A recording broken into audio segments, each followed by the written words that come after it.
নমস্কাৰ সকলোকে স্বাগতম জনাইছো চেনেলটোৰ আকৌ এটা নতুন ভিডিঅ'লৈ সো আমি গুৱাহাটী হাইকোৰ্টৰ জেডাবল এক্সামৰ বাবে 2025 চনৰ প্ৰিভিয়াছ ইয়াৰ কুৱেশ্যন ডিসকাস কৰি আছিলো জেনেৰেল নলেজৰ সো ইয়াৰে পাৰ্ট 18 আজিলৈ আহিছো ইয়াৰে আগৰ 17টা পাৰ্ট যদি আপোনালোকে চোৱা নাই তেনেহলে প্লেলিষ্টৰ লিংকটো ডেসক্ৰিপচন বক্সত দিয়া আছে এই প্লেলিষ্টত ক্লিক কৰি আপোনালোকে আগৰ পাৰ্ট কেইটা চাই ল'ব লগতে আজিৰ ভিডিওটো টোটাল 25 টা কোৱেশ্চন দিয়া আছে আৰু হেকত আপোনালোকৰ বাবে এটা কোৱেশ্চন এডিট হোৱা আছে গতিকে ভিডিওটো আপোনালোকে হেকলৈ চাব লগতে ইয়াৰে পিডিএফ টো আপোনালোকে টেলিগ্ৰাম চেনেলটোত পাই যাব আপোনালোকে যদি টেলিগ্ৰাম চেনেলটোত এতিয়ালৈকে জয়েন হোৱা নাই তেনেহলে এই কিউআৰটো স্ক্যান কৰি জয়েন হ'ব পাৰে বা এই লিংকটো ডেসক্ৰিপচন বক্সত দিয়া আছে এই লিংকটো ক্লিক কৰি আপোনালোকে জয়েন হ'ব পাৰে তাতে পিডিএফ টো পাই যাব প্ৰথম কোৱেশ্চনটো হৈছে which of the following states is the least populous state of India নিম্নলিখিত কোনখন ৰাজ্য ভাৰতৰ আটাইতকৈ কম জনবহুল ৰাজ্য গোৱা দিয়া আছে অৰুণাচল প্ৰদেশ দিয়া আছে মিজোৰাম দিয়া আছে আৰু সিকিম দিয়া আছে তো এই চাৰিখনৰ আটাইতকৈ কম জনবহুল ৰাজ্যখন হৈছে অপচন ডি সিকিম ৰাজ্যখন হৈছে আটাইতকৈ লিষ্ট পপুলাছ ষ্টেট ইন ইণ্ডিয়া আৰু আটাইতকৈ বেছি জনবহুল থকা ৰাজ্যখন যদি আমাক সুধে তেনেহলে আমি ক'ব লাগিব উত্তৰ প্ৰদেশ বা ইউপি নম্বৰ কোৱেশ্চনটো হৈছে which is the biggest lake in Mizoram মিজোৰামৰ আটাইতকৈ ডাঙৰ হ্ৰদ কোনটো হয় ৰিহিদিল পালাক লেক তামদিল নে ANC বট তো ইয়াৰে অপচন বি টো হ'ব শুদ্ধ উত্তৰ মিজোৰামৰ আটাইতকৈ ডাঙৰ হ্ৰদটোৰ নাম হৈছে পালাক লেক আৰু এইটো এটা ৰামসাৰ সাইট হয় মিজোৰামৰ নেক্সট কোৱেশ্চন নম্বৰ 3 টো হৈছে in which year Mizo national front was formed Mizo national front কেতিয়া গঠন হৈছিল কোন চনত অপচন বি টো হ'ব শুদ্ধ উত্তৰ 1961 1961 চনত মিজো নেশ্যনেল ফ্ৰন্ট গঠন হৈছিল 4 নম্বৰ কোৱেশ্চনটো হৈছে earth is protected by ultraviolet radiation by ডেছ পৃথিৱী অতিবেগুনীয়া বিকিৰণৰ দ্বাৰা সুৰক্ষিত হয় তলৰ কোনটোৰ দ্বাৰা ডেছৰ দ্বাৰা দিয়া আছে খালি ঠাইবোৰ কৰিব লাগে অক্সিজেন নাইট্ৰজেন কাৰ্বন ডাই অক্সাইড নে ওজন শুদ্ধ উত্তৰটো হ'ব অপচন ডি ওজন অৰ্থাৎ পৃথিৱীক অতিবেগুনীয়া বিকিৰণৰ দ্বাৰা সুৰক্ষিত কৰে এই ওজন লেয়াৰটোৱে আমি সকলোৱে জানো ওজন লেয়াৰে আল্ট্ৰাভায়োলেট ৰেডিয়েচন অহাত বাধা প্ৰদান কৰে আৰু কেতিয়াবা এইটো উঠাইছে ওজন লেয়াৰটো বায়ুমণ্ডলৰ কোনটো স্তৰত অৱস্থিত তো আমি ক'ব লাগিব ষ্ট্ৰেটোস্ফিয়াৰত এই ওজন লেয়াৰটো অৱস্থিত ষ্ট্ৰেটোস্ফিয়াৰ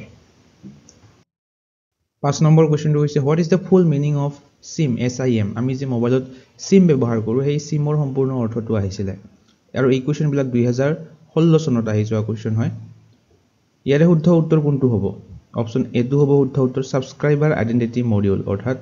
এই আমি মোবাইলত ব্যৱহাৰ কৰা সিমৰ সম্পূৰ্ণ ৰূপটো হৈছে সাবস্ক্ৰাইবাৰ আইডেন্টিটি মডিউল বা কেতিয়াবা সাবস্ক্ৰাইবাৰ আইডেন্টিফিকেশন মডিউল বুলিও কোৱা হয় আইডেন্টিটি বা আইডেন্টিফিকেশন যিকোনো এটা থাকিলে তো এটা শুদ্ধ হ'ব 6 নম্বৰ কোৱেশ্চনটো হৈছে who is the present governor of reserve bank of India ভাৰতীয় ৰিজাৰ্ভ বেংকৰ বৰ্তমান গভৰ্ণৰজনৰ নাম কি 2016 চনত গভৰ্ণৰ বেলেগ আছিল 2025 চনৰটো মই কৈছো বৰ্তমান ৰিজাৰ্ভ বেংকৰ গভৰ্ণৰজনৰ নাম হৈছে সঞ্জয় মলহোত্ৰা তো 2025 চনত আমাক সুধিলে এইটো ক'ব লাগিব Sanjay Malhotra next question number 7 টো হৈছে হু ইজ দ্য প্ৰেজেন্ট ল মিনিষ্টাৰ অফ ইণ্ডিয়া ভাৰতৰ বৰ্তমান আইন মন্ত্ৰী কোন তো 2016 চনত আইন মন্ত্ৰী আছিল অপচন বি ৰবি শংকৰ প্ৰসাদ কিন্তু বৰ্তমান আমাক 2025 চনত যদি আমাক সুধে তেনেহলে আমি ক'ব লাগিব 2025 চনত ল মিনিষ্টাৰ হৈছে অৰ্জুন ৰাম মেঘৱাল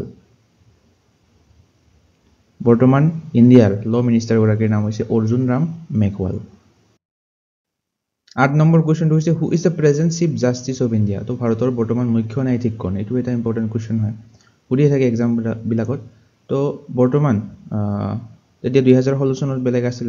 2025 চনৰটো মই কৈছো বৰ্তমান 52nd চিফ জাষ্টিস হৈছে BR গভাই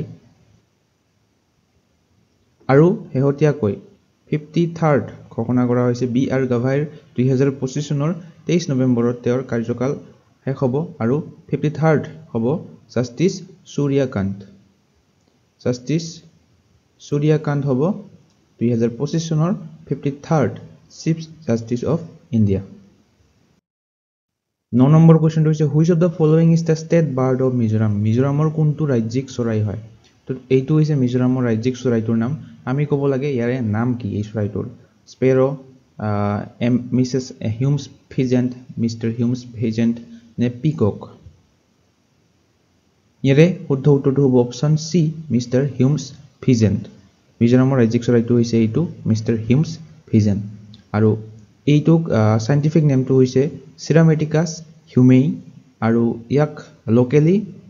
ভাভু বুলিও কোৱা হয় এই চৰাইটোক 10 নম্বৰ কোৱেশ্চনটো হৈছে where did Olympic Games take place in 2016 2016 চনত অলিম্পিক গেমছ ক'ত অনুষ্ঠিত হৈছিল তো 2016 চনৰ কাৰেণ্ট এফেয়াৰ্ছৰ কোৱেশ্চন হিচাপে আহিছিল তো 2016 চনত অনুষ্ঠিত হৈছিল ৰিও ব্ৰাজিলৰ ৰিও ডি জেনেৰিঅ'ত অনুষ্ঠিত হৈছিল অলিম্পিক গেমছ 2016 আৰু যেটো 2000 লাষ্ট আমাৰ 2024 চনত অলিম্পিক হৈছিল এইটো হৈছিল পেৰিছত এইটো মনত ৰাখিব পেৰিছত হৈছিল ফ্ৰান্সৰ পেৰিছত আৰু আমাক যদি উঠে লাষ্ট উইন্টাৰ অলিম্পিক্স কেতিয়া হৈছিল কেৱল অৰ্থাৎ সামাৰ অলিম্পিক বুলি ক'লে আমি ক'ব লাগিব 2024 ৰ পেৰিছ অলিম্পিকটো আৰু উইন্টাৰ অলিম্পিক্স হৈছিল 2022 চনত চীনৰ বেইজিঙত 11 নম্বৰ কোৱেশ্চনটো হৈছে which country secured the highest medal in Olympic Games 2016 2016 চনৰ অলিম্পিক গেমছত কোনখন দেশে সৰ্বাধিক পদক লাভ কৰিছিল তো আমি ক'ব লাগিব অপশ্যন সি আমেৰিকা 2016 চনত সৰ্বাধিক পদক লাভ কৰিছিল আৰু আমাক যদি হুধে 2025 চনত অৰ্থাৎ লাষ্ট যেটো 2024 চনত ইউনাইটেড ষ্টেট অৰ্থাৎ আমেৰিকাই আটাইতকৈ বেছি পদক লাভ কৰিছিল নম্বৰ কোৱেশ্চনটো হৈছে who is known as the iron lady of northeast উত্তৰ পূবৰ লৌহ মহিলা হিচাপে কাক জনা যায় ইয়াৰে কোনটো উত্তৰ শুদ্ধ হ'ব অপশ্যন বি টো হ'ব শুদ্ধ উত্তৰ আইৰম সানু শৰ্মিলা একেতক ইৰম সানু শৰ্মিলাক iron lady of north east বুলি কোৱা হয় তো ইম্পৰ্টেন্ট হয় কোৱেশ্চনটো মনত ৰাখিব নেক্সট ইম্পৰ্টেন্ট এটা question the ratio of width of our national flag to its length is আমাক সুধিছে যে আমাৰ ৰাষ্ট্ৰীয় পতাকাৰ প্ৰস্থ আৰু দৈৰ্ঘ্যৰ অনুপাত কিমান ইয়াৰে শুদ্ধ উত্তৰ কোনটো হ'ব অপশ্যন বি টো হ'ব শুদ্ধ উত্তৰ 2:3 অৰ্থাৎ প্ৰস্থ আৰু দৈৰ্ঘ্যৰ অনুপাত হৈছে 2:3 আৰু আমাক যদি হুধে দৈৰ্ঘ্য আৰু প্ৰস্থৰ অনুপাত কিমান তো আমি ক'ব লাগিব 3:2 নম্বৰ কোৱেশ্চনটো হৈছে the words satyameva jayate inscribed below the base plate of the emblem of India are taken from তো ভাৰতৰ প্ৰতীকত আধাৰ প্লেটত থকা এই সত্যমেৱ জয়তে বাক্যশাৰী কৰ পৰা লোৱা হৈছে ঋগবেদা সতপথ ব্ৰাহ্মণ নে মুণ্ডক উপনিষদ নে ৰামায়ণা তো সকলো জানো আমি অপশ্যন সি টো হ'ব শুদ্ধ উত্তৰ এই বাক্যশাৰী সত্যমেৱ জয়তে বাক্যশাৰী মুণ্ডক উপনিষদৰ পৰা লোৱা হৈছে 15 নম্বৰ কোৱেশ্চনটো হৈছে which of the following district are most literate district in India ইয়াৰে শুদ্ধ উত্তৰটো হ'ব অপশ্যন সি আইজল এণ্ড সাৰচিপ এই দুখন জিলা হৈছে আটাইতকৈ শিক্ষিত জিলা 2016 চনত আহিছিল এই কোৱেশ্চনটো আৰু এইটো কোৱেশ্চন সুধিব পাৰে যে ফুলি লিটাৰেট ষ্টেট কোনখন বৰ্তমান ভাৰতৰ ফুলি লিটাৰেট ষ্টেট হ'ব মিজোৰাম এইখন হৈছে ফুলি লিটাৰেট আৰু আমাক যদি সুধে ফুলি ডিজিটেলি লিটাৰেট ষ্টেট কোনখন আমাক যদি সুধে তেনেহ'লে হ'ব কেৰালা 16 নম্বৰ কোৱেশ্চনটো হৈছে which of the following folk dances forms is associated with Gujarat তলৰ কোনটো লোক নৃত্যৰ ৰূপ গুজৰাটৰ ৰাজ্যখনৰ সৈতে জড়িত ইয়াৰে অপশ্যন বি টো হ'ব শুদ্ধ উত্তৰ এই গৰবা লোকনৃত্যটো গুজৰাটৰ এটা লোকনৃত্য হয়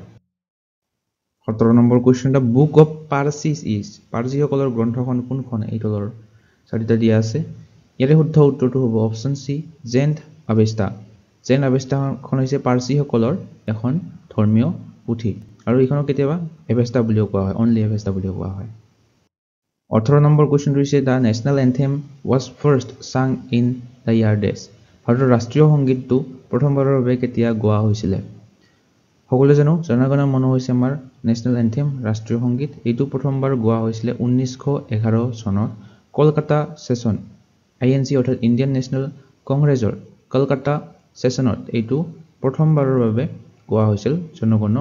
গীতটো আৰু এইটো কোনে লিখিছে সকলোৱে জানো ৰবীন্দ্ৰনাথ টেগৰ 19 নম্বৰ কোৱেশ্চনটো হৈছে হু কম্প'জড দ্য ফেমাছ সং সাৰে জাহাঁ সে আচ্ছা নামৰ গীতটো কোনে ৰচনা কৰিছিল অপশ্যন বি টো হ'ব শুদ্ধ উত্তৰ মোহাম্মদ ইকবালে ৰচনা কৰিছিল এই সাৰে জাহাঁ সে আচ্ছা গীতটো 20 নম্বৰ কোৱেশ্চনটো হৈছে ordinary table salt is sodium chloride what is baking soda আমাক কোৱা আছে সাধাৰণ টেবুল নিমখৰ ৰাসায়নিক নামটো হৈছে সোডিয়াম ক্লোৰাইড বেকিং সোডাৰ ৰাসায়নিক নাম কি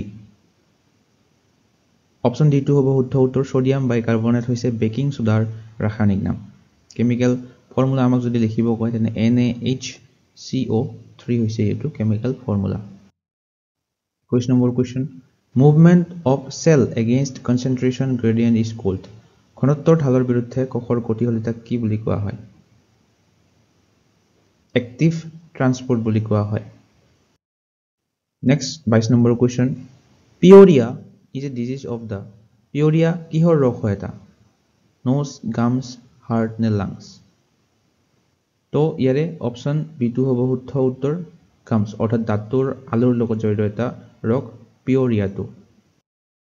23 নম্বৰ কোৱেশ্চনটো হৈছে myopia is connected with myopia তলৰ কোনটোৰ লগত জড়িত বা মায়োপিয়া ৰোগটো কোনটো অংগৰ সৈতে জড়িত সকলোৱে জানো মায়োপিয়াটো চকুৰ লগত জড়িত এটা ৰোগ আৰু কেতিয়াবা আমাক সুধিব পাৰে মায়োপিয়া ৰোগটো কি লেন্স ব্যৱহাৰ কৰি সংশোধন কৰা হয় এই ৰোগটো তো কনকেভ বা অবতল দাপন ব্যৱহাৰ কৰি মায়োপিয়া ৰোগটো ভাল কৰা হয় 24 নম্বৰ কোৱেশ্চনটো হৈছে 20th day of August is celebrated as 20 আগষ্টৰ দিনটোক ইয়াৰ এই চাৰিটাৰ কোনটো পালন কৰা হয় কোনটো হিচাপে অপচন বি টো হ'ব শুদ্ধ উত্তৰ সদ্ভাৱনা দিৱস অৰ্থাৎ 20 আগষ্টৰ দিনটোক সদ্ভাৱনা দিৱস বুলি কোৱা হয় বা হাৰমনি ডে বুলিও কোৱা হয় বা সমন্বয় দিৱস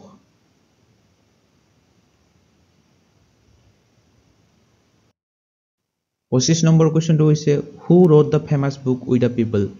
দ্য পিপল নামৰ এই বিখ্যাত গ্ৰন্থখন কোনে লিখিছিলে এই চাৰিটা অপচনৰ কোনটো শুদ্ধ হ'ব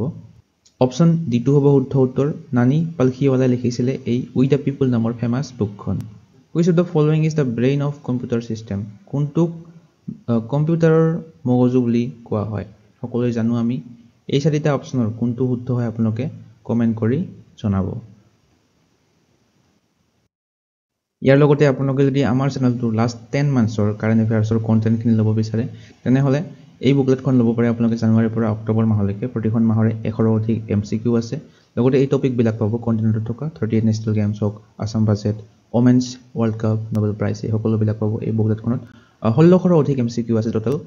বিলাক এমচিকিউ ফৰমেটত দিয়া আছে আৰু যিবিলাক ৰিলেটেড পইণ্টছ আছে সেইবিলাক এটাচ কৰি দিয়া আছে সো এই বুকলেটখন আপোনালোকে যদি পাৰচেজ কৰিব বিচাৰে তেনেহলে এই WhatsApp নম্বৰত WhatsApp কৰি PDF খন আপোনালোকে পাৰচেজ কৰিব পাৰে কাৰণ প্ৰাইস হৈছে only 75 rupees আৰু আজিৰ ভিডিওটো চাই আপোনালোকে কেনে পালে কমেন্ট সেকশনত জনাবলৈ নাপাহৰিব চাই যদি ভাল পায় লাইক এটা কৰি দিব শেয়াৰ এটা কৰি দিব আৰু এসেনশিয়েল ষ্টাডি জোন চেনেলটো সাবস্ক্ৰাইব কৰি ল'ব অন্য ধৰণৰ কন্টেন্ট আগলৈ পাই থাকিবৰ বাবে আজিলৈ ইমানেই ধন্যবাদ